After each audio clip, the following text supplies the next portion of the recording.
Assalamualaikum warahmatullahi wabarakatuh. Selamat pagi anak-anak semua. Semoga anak-anak semua dalam keadaan sehat walafiat ya.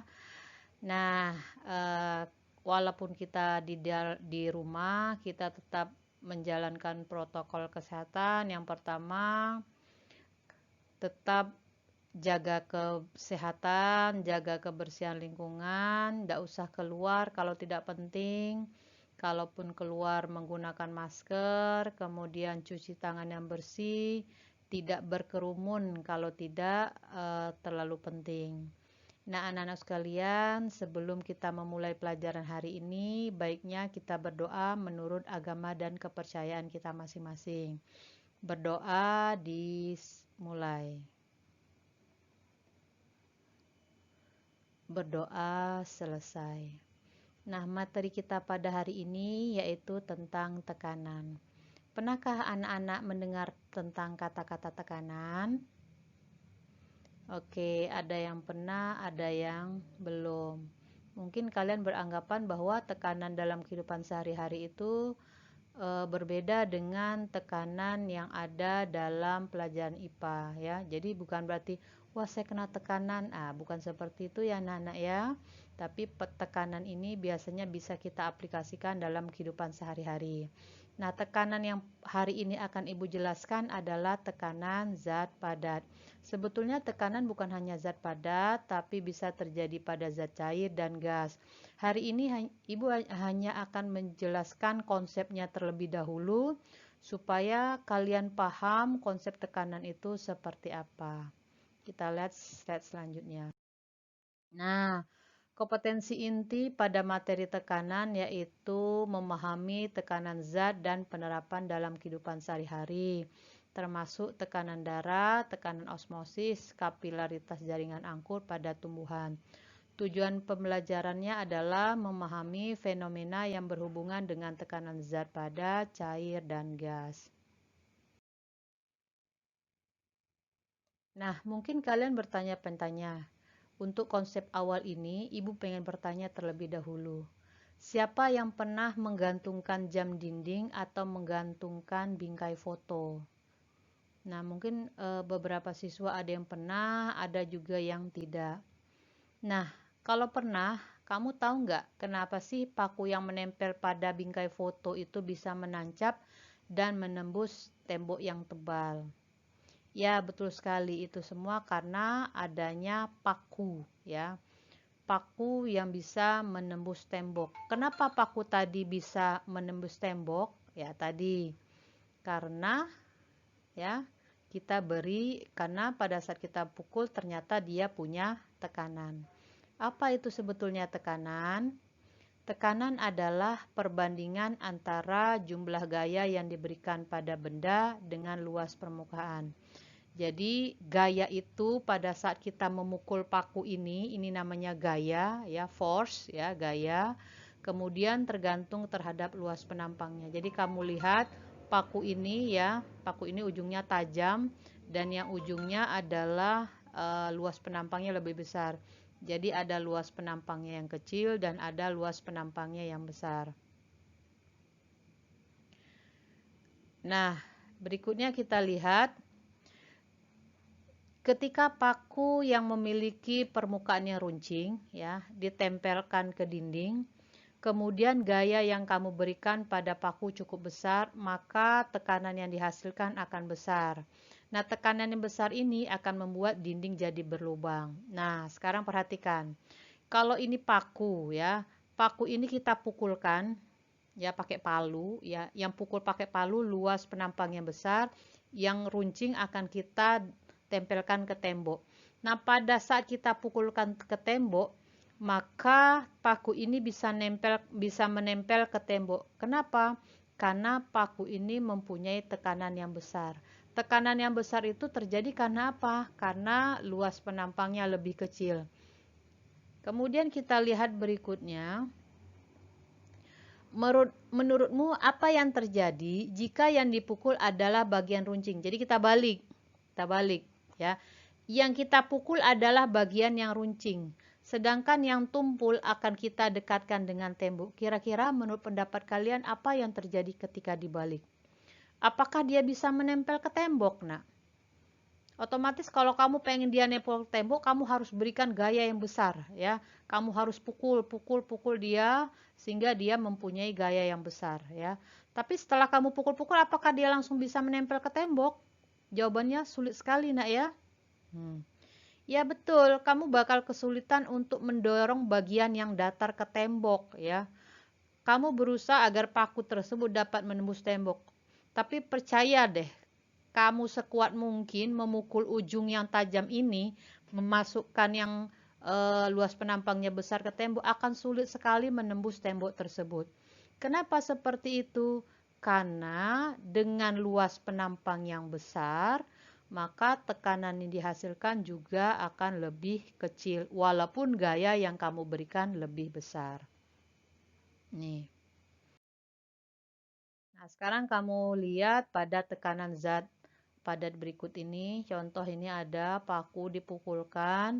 Paku ini mempunyai luas penampang nih, luas penampang yang kecil. Kemudian ditancapkan ke tembok, kita pukul tempat yang luas penampangnya besar, ternyata dia bisa menembus ke tembok.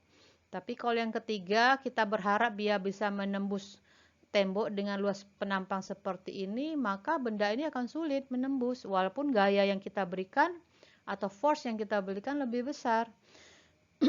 Berikutnya kita lihat ini, ya, yang kedua sama yang keempat. Mereka berdua mempunyai luas penampang yang berbeda. Jadi pada saat kalian pukulkan, mana yang punya tekanan yang lebih besar? Nah, kalian bisa menjawabnya dengan melihat luas penampang tadi. Nah, berikutnya tekanan zat padat. Ini LKPD yang harus kalian kerjakan, nak, ya. Kalian kerjakan tugas ini di kertas F4. Tugasnya adalah perhatikan gambar ini, ya. Ini tugas pertama. Yaitu ibu menyiapkan 2 buah paku. Satu pakunya sudah ibu buang yang bagian tajam. 2 masih ada bagian yang tajam. Paku ini akan dipukul dengan gaya yang sama. Artinya yang pertama paku A dengan gaya 1000 Newton, paku B dengan gaya 1000 Newton juga. Nah, ada pertanyaannya. Nanti gambarnya boleh kalian buat, boleh juga tidak usah, ya. Pertanyaan, jadi nanti kalian buat A.1, A.2, titik 3, titik 4. Jadi yang bagian A ini ada 4 soal, nak, ya. Perhatikan apa perbedaan antara paku A dan paku B. Nah, untuk menjawabnya silakan kalian lihat ilustrasi berikut ini.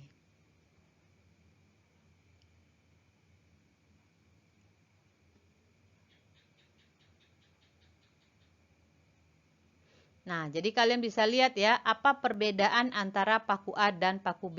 Ini kalian jawab sesuai dengan yang kalian amati. Jadi kalian deskripsikan, kalian ceritakan apa perbedaan antara paku A dan paku B.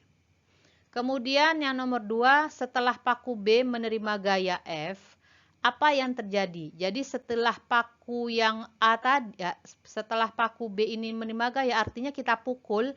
Kira-kira apa yang terjadi terhadap paku B? Ini kalian jawab di sini, ya. Silahkan ceritakan atau deskripsikan. Setelah paku A menerima gaya, apa yang terjadi? Ini tadi kan sudah kita beri gaya, ya. Apa yang terjadi terhadap paku A? Nanti kalian jawab di sini.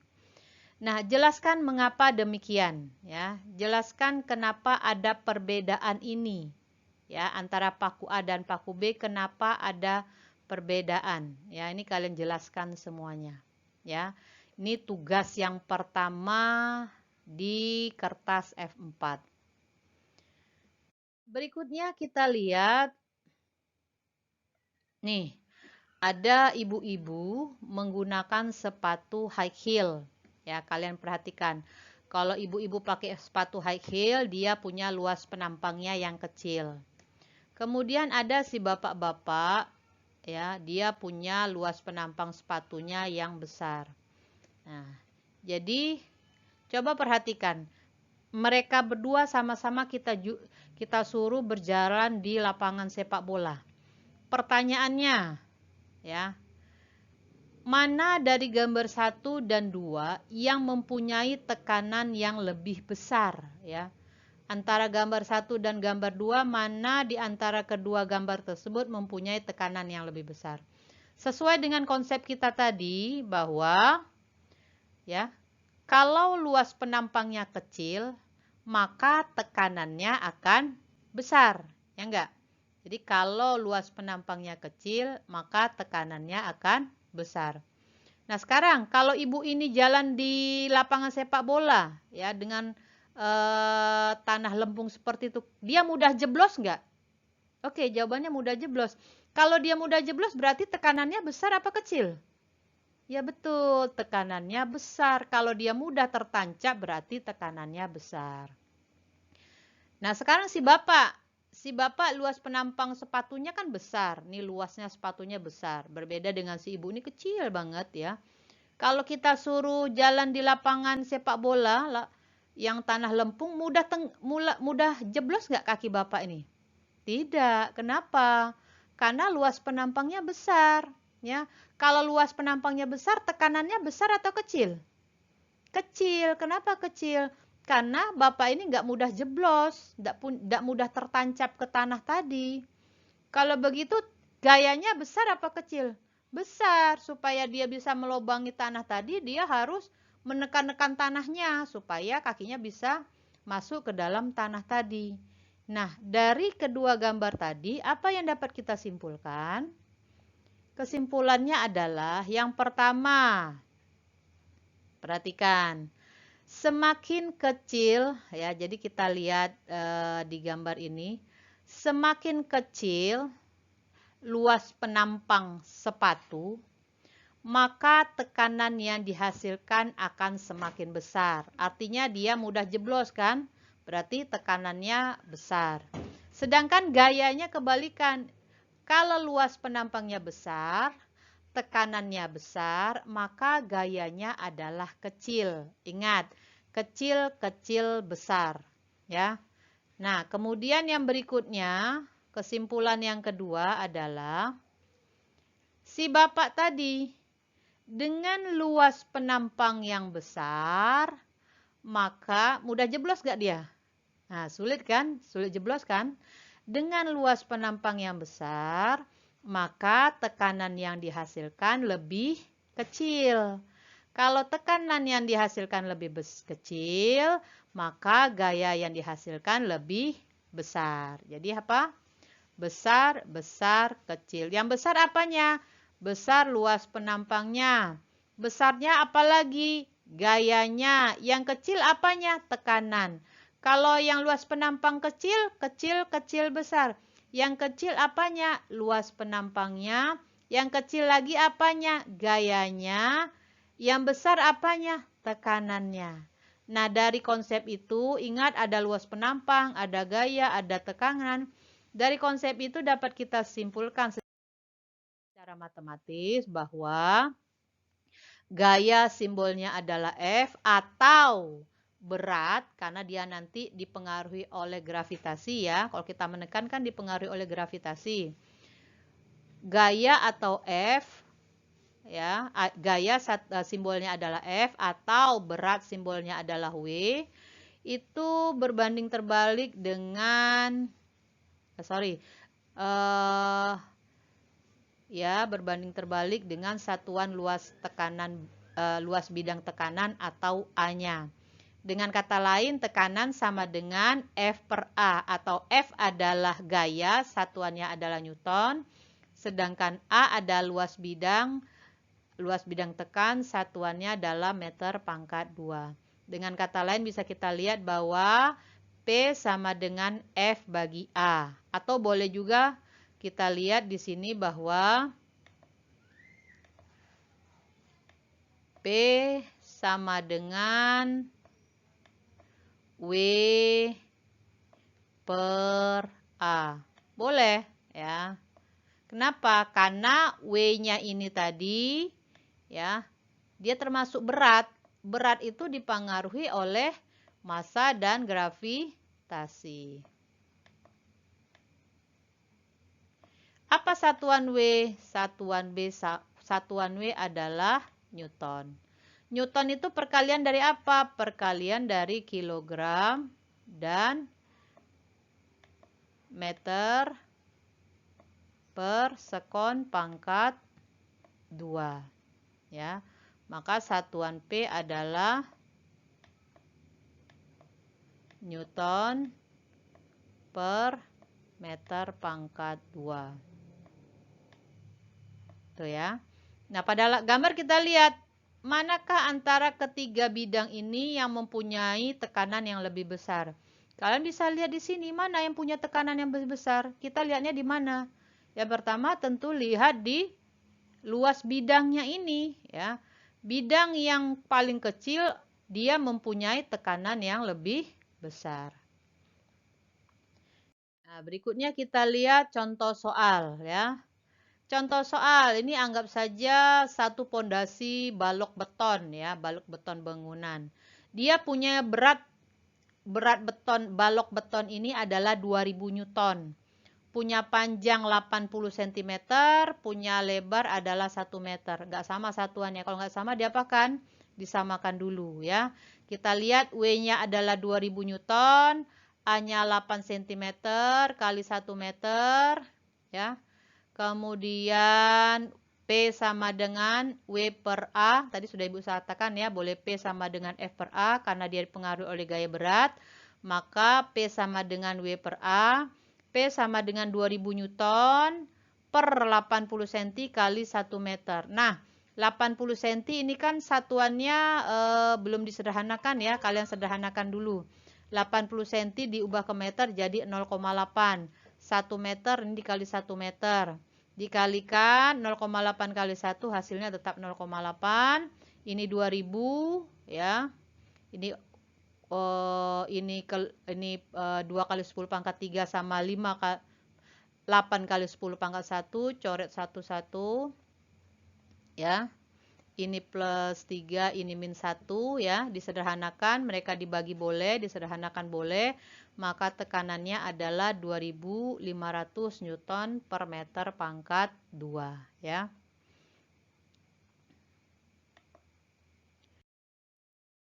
Berikutnya kita lihat, ini soal yang berikutnya. Ini soal ini kalian masukkan di kertas F4 juga. Tadi soal yang pertama ya, ini soal yang keduanya. Tadi soal pertama, ini soal yang keduanya ya. 1. Perhatikan gambar tekanan zat padat.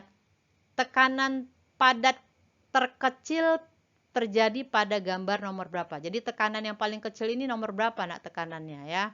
Apakah nomor A, B, C, atau D? Yang mana tekanan yang paling kecil? Silakan kalian jawab ya. Kemudian sudah kalian jawab, kamu berikan alasannya ya. Berikan alasannya kenapa kamu milih jawaban itu. Jadi setiap siswa silakan berbeda-beda sesuai dengan yang kamu amati dari tadi ya.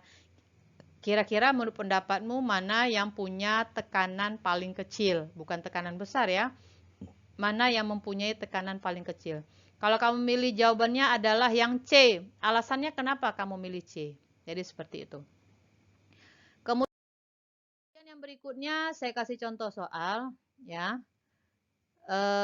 Ini yang harus kamu jawab ya. Tadi soal kedua, ini soal ketiga yang harus kamu masukkan di kertas F4-mu. Balok mempunyai ukuran 2 meter ya. 2 meter, kemudian mempunyai balok itu punya 2 meter kali 3 meter kali 50 cm. Ini balok ya, ini ukuran balok ya.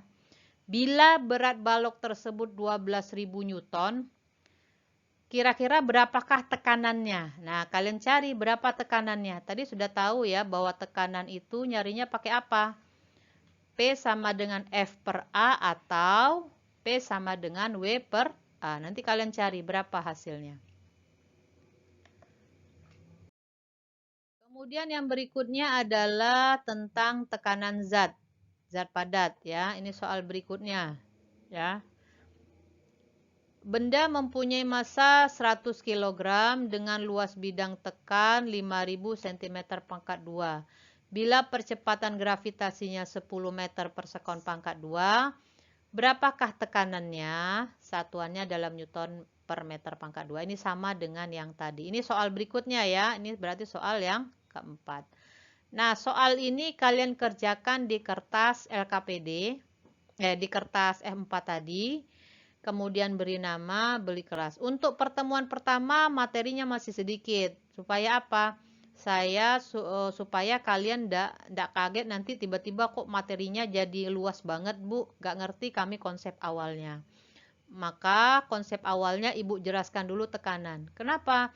Nanti tekanan itu ada tekanan zat cair. Tekanan zat cair itu dia harus paham dulu tentang tekanan zat padat, ya. Bagaimana proses terjadinya, ya enggak? Kalau tekanan zat cair kedalamannya. Kalau dia tekanan udara ketinggian, ya. Jadi kalau di udara itu kan semakin tinggi tekanannya semakin berkurang. Nah, jadi seperti itu. Kalau air bagaimana? Semakin ke dalam tekanannya semakin besar. Makanya kita suka tertarik itu, Nak, ya. Jadi ada konsep-konsepnya yang harus kamu pelajari seperti itu. Nah, ini tekanan pada zat padat. Jadi konsep yang pertama cukup ini dulu. Jadi ada 4 yang harus kamu kerjakan di kertas F4. Untuk minggu depan, pertemuan berikutnya, kalian harus masuki materinya masih tentang tekanan, tapi sudah Ibu aplikasikan tekanan zat padat, tekanan cair, dan tekanan gas, ya. Semoga kalian bisa mengerjakan tugas-tugas ini tepat waktu, ya, Nak, ya. Sampai di sini, jika ada yang mau ditanyakan, silakan ditanyakan. Terima kasih. Assalamualaikum warahmatullahi wabarakatuh.